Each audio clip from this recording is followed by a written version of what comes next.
연휴를 지나고 계신 여러분의 가정, 여러분의 친지들, 그리고 형제자매들 모두에게 하나님의 크신 복이 임하시길 축원을 드립니다. 세상 만물은요, 전부 다 자기 존재 특징이 있습니다. 자기 정체성을 가지고 있죠. 물은 온도에 따라서 액체로, 기체로, 고체로 자기의 형체를 바꿉니다. 그런데 자기 고유의 성질인 H2O, 자기 존재의 특징은 절대로 변하지 않습니다. 그리스도인도 마찬가지인 듯 싶습니다. 그리스도인은 하나님께 영광을 드려야 한다. 여러분, 어떻게 영광을 드릴까요? 세상에서 나 혼자 먹고 살기도 힘들고, 우리 가정 꾸리며 살기도 어렵고, 회사에서 내가 맡은 일을 감당하기도 어려운데 하나님께 어떻게 영광을 드릴까? 여러분, 전화기는요, 통화가 잘 돼야 됩니다. 여러분, 요즘은 전화기를 스마트폰이라 그러죠.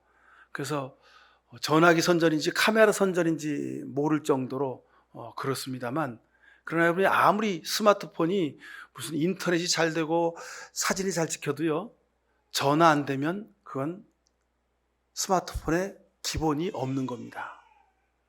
자, 전등은 스위치를 켜면 불이 들어와야 기본입니다. 여러분, 요즘 우리 집마다 다 LED 전등으로 바꾸죠. 이 전등은 LED 전구가 들어있습니다. 기존 배들 전구와 비교를 해가지고 전력 소모가 10분의 1입니다. 수명은 20배가 더 깁니다. 등등 여러 가지 설명을 많이 합니다. 그래서 이거 좋은 건가 보다 하고 사갖고 와서 소켓에 꼈어요. 근데 스위치를 올렸더니 안 들어오는 거예요. 불량품인 거죠. 여러분, 아무리 좋은 스펙과 무슨 사양과 좋은 여러 가지 기능들을 다 가지고 있더라도 가장 중요한 자기 존재의 목적이 이루어지지 않으면 그건 의미가 없습니다.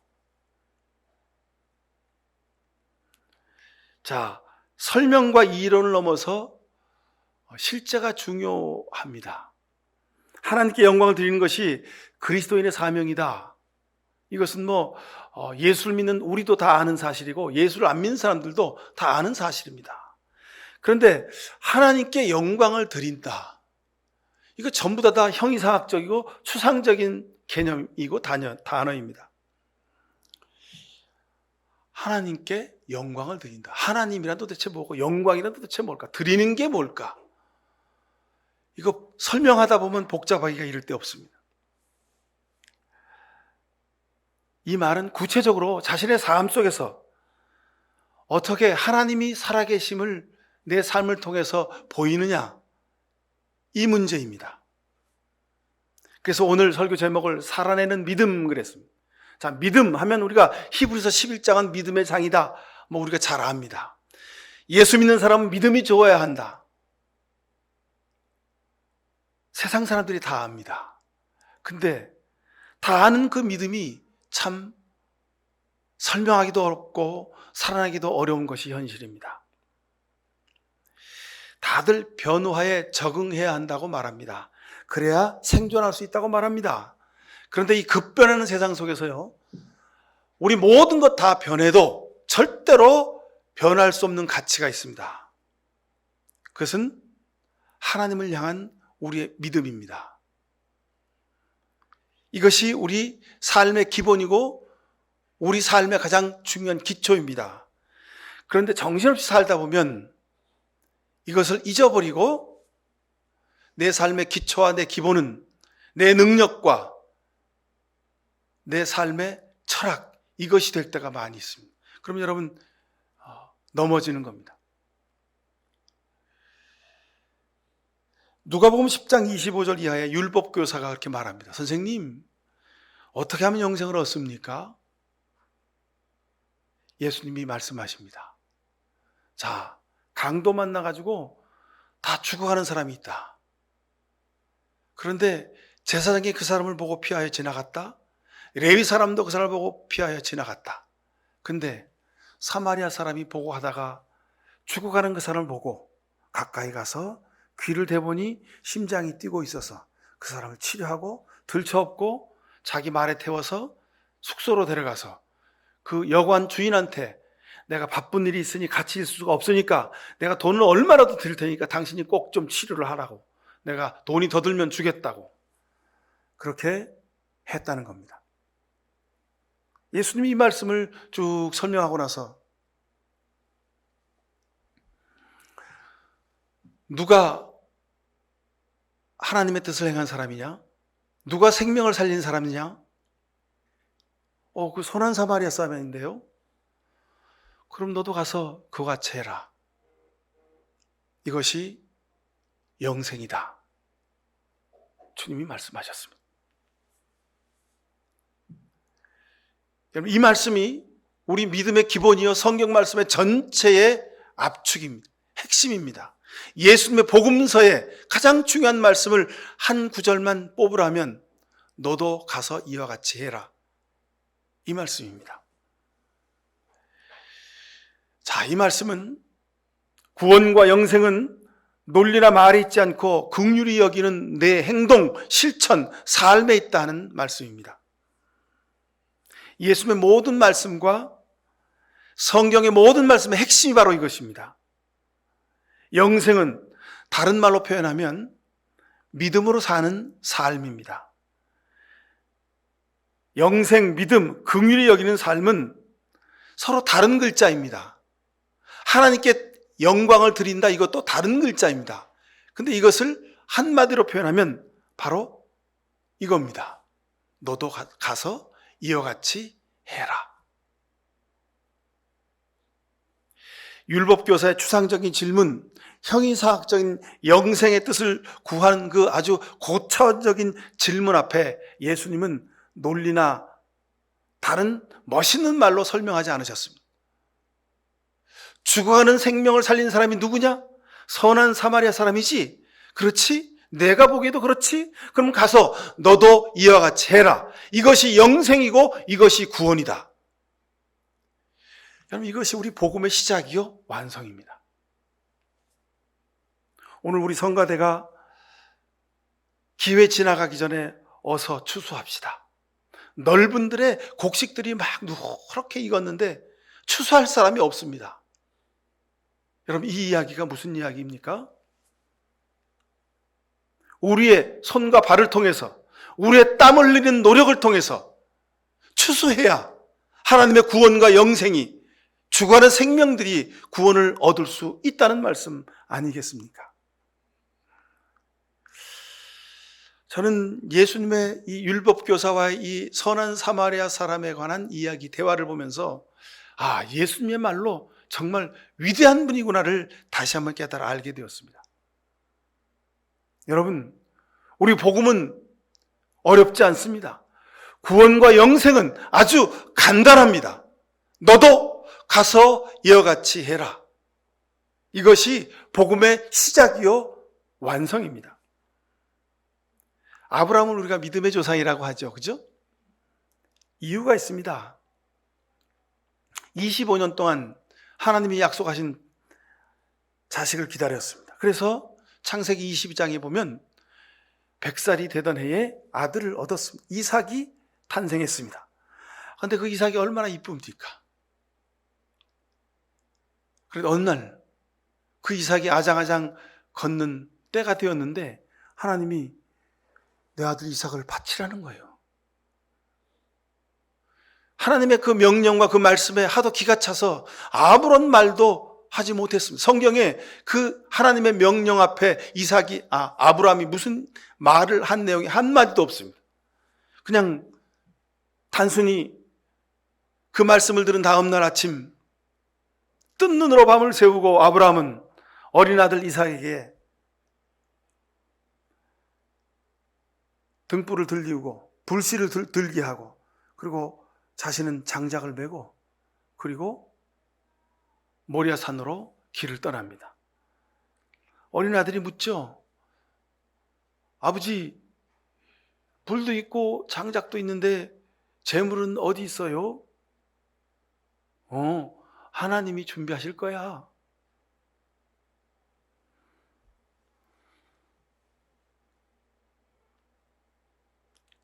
제단을 쌓고 그 위에 아들 이삭을 결박하여 올려놓고 그 아들을 향해 칼을 내리꽂는 순간 하나님이 아브라함을 급하게 부르셨습니다. 아브라함아, 아브라함아. 한 번도 아니고 두 번 부르셨고, 그리고 아들을 죽이지 말라고 말씀하십니다. 아브라함보다 하나님이 더 급하셨습니다. 아브라함의 믿음은 이처럼 하나님을 당황하게 하는 믿음이었습니다. 왜냐하면 아브라함은 하나님이 하라는 대로 하는 사람이었기 때문에 그렇습니다. 하나님께서도 당황하는 믿음, 하나님께서도 어쩔 줄 몰라 하는 믿음, 이것이 아브라함의 믿음이었습니다. 믿음은 이렇듯 아브라함의 삶에 구체적으로 보이는 믿음이었습니다. 도무지 이해할 수 없는 하나님의 말씀을 받고 그 말씀 앞에 순종하는 믿음이었습니다.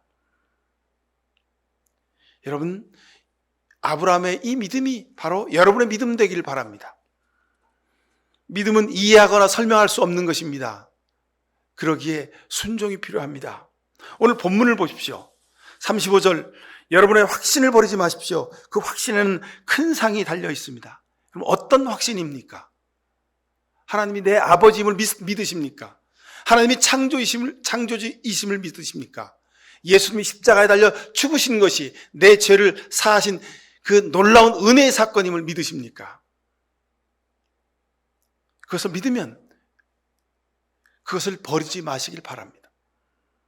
36절에 여러분이 하나님의 뜻을 행하고 나서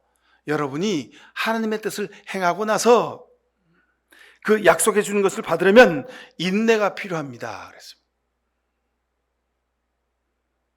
하나님의 뜻을 행하고 나서 인내하라는 겁니다. 하나님이 우리를 구원하신 그 구원의 은총에 감사합니다. 하나님이 주신 복과 은혜에 감사했습니다. 하나님이 하라고 하신 말씀대로 다 살려고 노력했습니다. 그러고 나면 마지막에 필요한 것이 있는데 그것이 바로 인내입니다. 인내가 뭐죠, 여러분? 참고 견디는 겁니다. 근데 우리는 여기서 넘어질 때가 많이 있습니다. 예수님이 날 구원해 주셨고 그 구원의 은혜에 감격하며 감사하며 하나님 말씀을 묵상하고 늘 찬송하며 기도하며 살았습니다.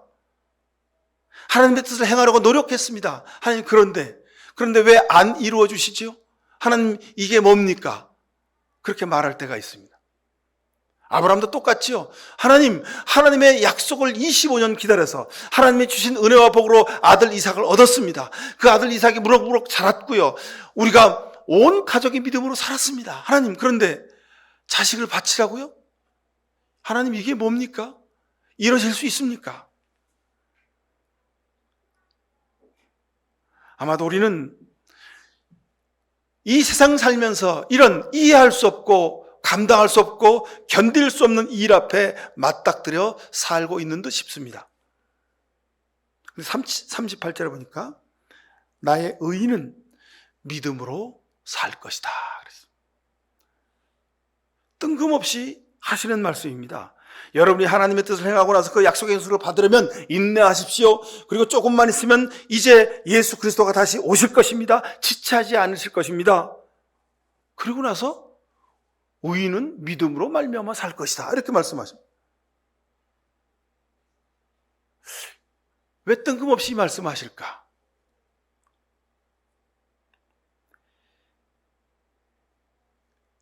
믿음이 도대체 뭔지를 우리에게 다시 확인시켜주는 말씀이 바로 이 부분 말씀입니다. 자, 11장 1절에 보면 믿음은 바라는 것들의 바탕이요 보이지 않는 것들의 증거라 그랬습니다. 믿음이 없이는, 6절에 보면 믿음이 없이는 하나님을 기쁘시게 해드릴 수 없다 그랬습니다. 하나님께 나아가는 사람은 반드시 하나님께서 계시다는 것과 하나님이 자기를 찾는 사람들에게 상 주시는 것을 믿어야 한다고 그랬습니다. 자, 믿음에 대해서 이렇게 풍성한 설명을 하고 있는데 도대체 믿음이 뭔지 우리가 물으면 대답하기가 쉽지 않습니다. 자, 오늘 이 시간 도대체 이 믿음이 뭔지를 다시 한번 우리 마음속에 새기는 은혜의 시간 될 수 있기를 바랍니다. 입술이 아닌 삶이 진리입니다. 그래서 예수님은 믿음을 설명하는데 논리로 설명하지 않고 이야기로, 선한 사람의 삶을 이야기로 말씀해 주셨습니다. 자, 히브리서 우리 오늘 본문에 있는 말씀도 바로 이렇습니다. 믿음은 불가능한 것을 믿는 것이다. 믿음은 순종하는 것이다.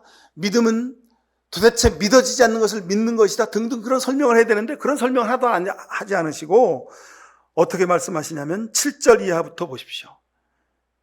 히브리서 11장 7절 이하 보면 믿음으로 노아는 산 위에다 방주를 지었다. 8절 믿음으로 아브라함은, 11절 믿음으로 사라는, 23절 모세가 태어났을 때 믿음으로 그 부모는, 24절 믿음으로 모세는, 29절 믿음으로 이스라엘 백성들은, 30절 믿음으로 이레 동안 여리고성을 돌았다. 여리고성이 무너졌다. 믿음에 대한 기승전결한 논리적 설명이 하나도 없습니다. 그냥 믿음으로 사람들은 이렇게 살았다는 거예요.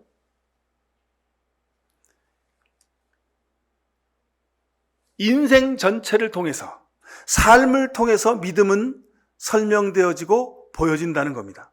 이것이 진정한 믿음입니다. 우리 기독교에서 말하는 구원과 영생은 바로 우리 인간의 언어를, 말을 초월한다는 것을 의미합니다.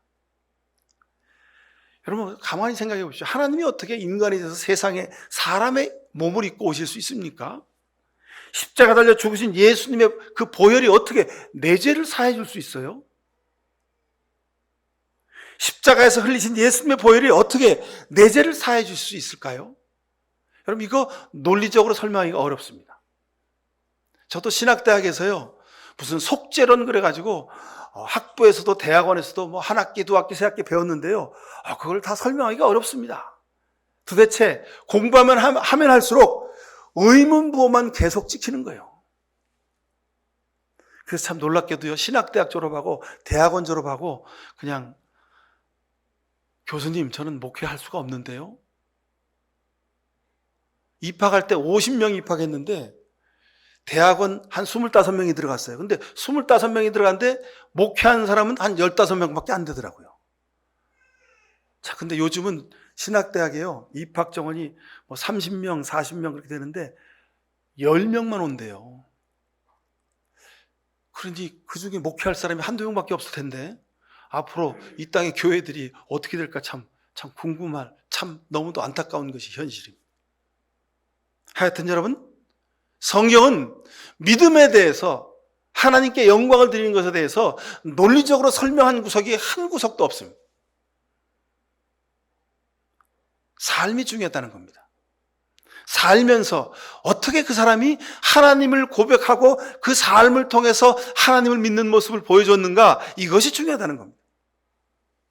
이 사람이 믿음의 사람입니다. 그래서 믿음은 설명이나 논리나 말에 있지 않고 삶에 있습니다. 그래서 믿음은 살아내는 것입니다. 이것이 하나님이 기뻐하시는 믿음입니다. 38절에 의인은 믿음으로 산다. 의인은 믿음으로 산다. 왜 이 말씀을 하셨을까? 하박국 원문의 뜻대로 번역하면 의인은 그가 버텨내는 것으로 말미암아 살리라 입니다. 믿음은 버텨내는 것이란 뜻입니다. 히브리 말로 에무나인데 이 에무나라는 단어는요, 신실함, 끝까지 버텨내는 인내라는 단어의 어원을 가지고 있습니다.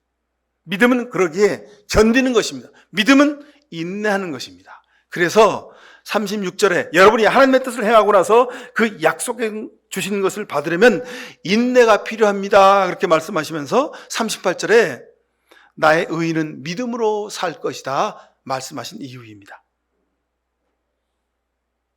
그러니 여러분, 하나님 목적에 하나님이 내 구세주시구나, 하나님이 창조주시구나, 그 믿음을 가졌으면, 하나님이 기뻐하신 일을 하고 있으면 끝까지 여러분 버티기만 해도 하나님이 반드시 이루어 주신다는 겁니다. 우리가 무슨 계획을 세우고 무슨 실천을 하고 사람들을 많이 모으고 아주 화려한 이벤트를 만들고, 그래서 좋은 열매를 세상 사람들이 보기에 화려한 멋진 결과물을 만들어내는 것, 여러분 그것도 중요합니다.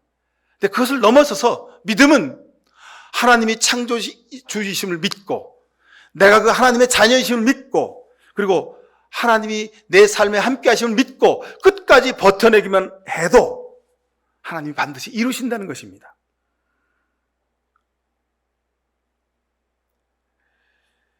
요한계시록을 보면요, 요한계시록 2장 2절에 에베소 교회에 이런 말씀하셨습니다. 나는 내가 한 일과 내 수고와 인내를 알고 있다.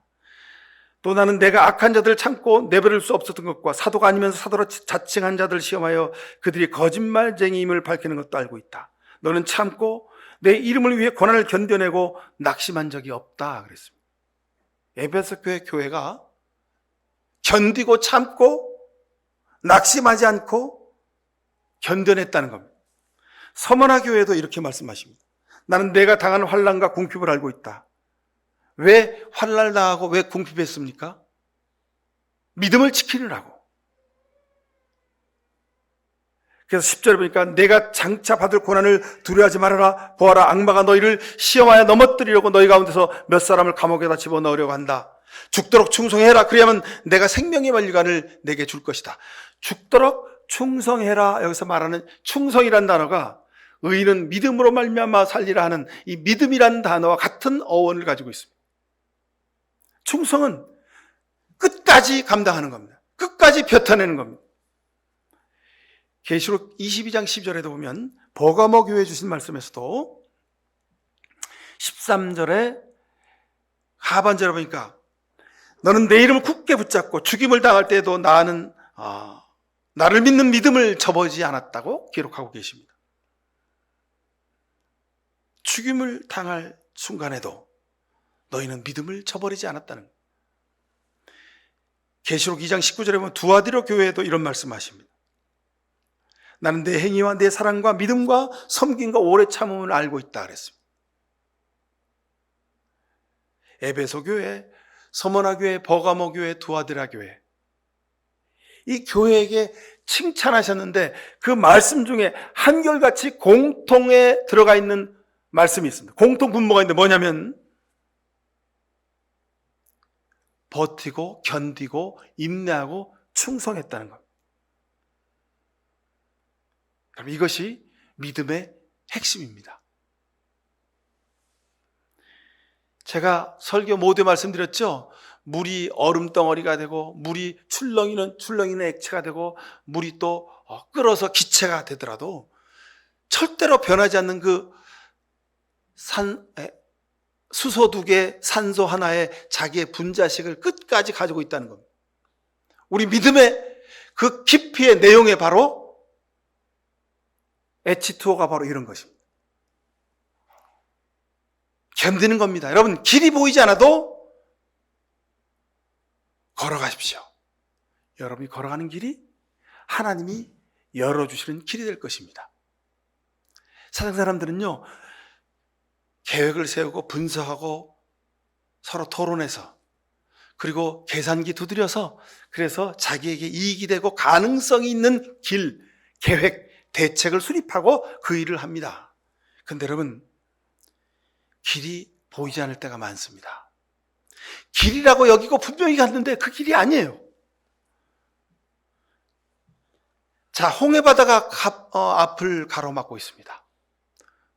길이 없어지고 바닷물이 가로막고 있으면 여러분 못 가는 거죠. 돌아가야죠, 그냥.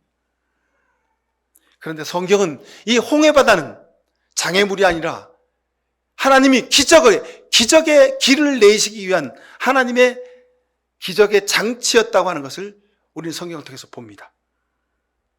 여러분 삶 속에 여러분 지금 걸어가는 길 앞에 홍해바다가 더 가로막혀 있습니까? 그 어떤 고통과 아픔이 있을지라도 여러분 견디고 기다리고 인내하실 수 있길 바랍니다. 십자가는 죽음의 사형틀이었습니다. 그런데 그 위에 예수님이 못 박혀 죽으심으로 끝까지 버텨내심으로 부활의 역사를 이루어내셨습니다. 여러분 지금 어떤 십자가를 지고 계십니까?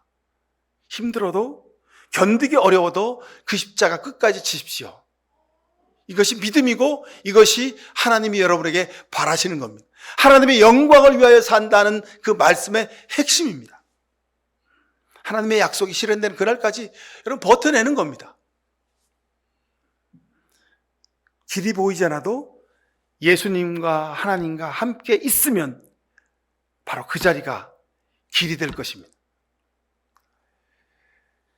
끝까지 버티고 견뎌내면 기적을 경험하게 될 것입니다. 여러분, 이렇게 믿음은 살아내는 겁니다. 여러분, 누가 여러분에게 믿음이 뭐냐고 물으시면 여러분 삶을 통해 보여주시길 바랍니다. 믿음을 설명하지 마십시오. 끝까지 인내하는 여러분의 삶의 발걸음을 통해서 살아계신 하나님이 보여지게 될 것입니다. 하나님은 이렇게 세상 사람들에게 논리적으로 설명할 수 없는 방법으로 하나님은 믿음을 여러분을 통해 보여주기를 원하십니다. 세상이 다 안 된다고 하지만, 사람들이 전부 다 불가능하다고 하지만, 그러나 그 가운데 끝까지 견디어 믿음을 이루어가는 여러분의 발걸음을 통해서 하나님은 하나님의 역사를 이루어 가십니다. 지금까지 여러분 기도하신 중에 응답받지 못한 기도가 많이 있죠? 하나님, 내 남편이 믿음의 사람 되게 해주세요. 우리 가정이 전부 다 구원받은 가정이 되게 해주세요. 하나님, 내가 일하는 일터 가운데 하나님의 도우심이 꼭 있어야 되겠습니다. 하나님이 이 나라 민족의 역사를 불쌍히 여기시고 주님, 하나님의 공의와 평화를 이루어 주세요. 우리가 드리는 기도가 아직 이루어지지 않았습니다. 그러나 이 기도가 이루어지는 그날을 바라보며 오늘도 여러분 힘차게 걸어가실 수 있기를 간절히 축원드립니다. 기도하십시다. 사랑의 하나님, 하나님 말씀을 읽고 기도하고 찬송하며 믿음으로 살았습니다. 그러나 불현듯 의심이 들고 이 길이 맞는 길인가? 돌아가야 하지 않는가? 세상 사람들은 저렇게 사는데 나도 저렇게 살고 싶은데, 세상적인 불신이 우리 속에 문득 스며들 때가 많이 있습니다. 그러나 오늘 말씀을 읽으며 다시 믿음의 길 위에 서겠습니다. 기도드린 대로, 찬송한 대로, 우리가 읽고 감동받은 대로, 말씀대로 우리가 살아내겠습니다. 길이 없어도 걸어가겠습니다. 감당할 수 없지만 감당하겠습니다. 능력도 지혜도 힘도 부족하지만 하나님이 주시는 능력과 힘을 의지하여 모든 일을 감당합니다. 주님, 우리의 기도에 응답해 주실 줄 믿습니다. 끝까지 버티고 인내하며 견뎌내며 기도하오니 주여 마지막 때에, 주님이 정하신 때에 우리의 기도에 응답하여 주옵소서. 예수 그리스도 이름으로 기도하옵나이다. 아멘. 끝까지 믿음의 길을 걷겠습니다. 우리의 발걸음을 통해, 발자국을 통해 하나님의 살아계심을 보이며 살아내겠습니다. 이런 귀한 결단하는 오늘 머리 숙인 모든 죄백성들 머리 위에와 추석 지내기 위해서 원금 각처에 나가 있는 믿음의 교우들과 먼 이국 땅에 나가 있는 믿음의 아들, 딸들과 또 주님 앞에 나와 새롭게 예배하는 귀한 여정의 머리 위에와 연약한 육신 위에 나라 민족을 위하여 눈물로 기도하는 많은 죄백성들 머리 위에 아버지 하나님의 귀하신 사랑과 예수 그리스도의 십자가의 보혈의 귀하신 은혜와 성령의 복내리심이 지금부터 영원히 함께 계시옵기만을 간절히 축원하옵나이다. 아멘.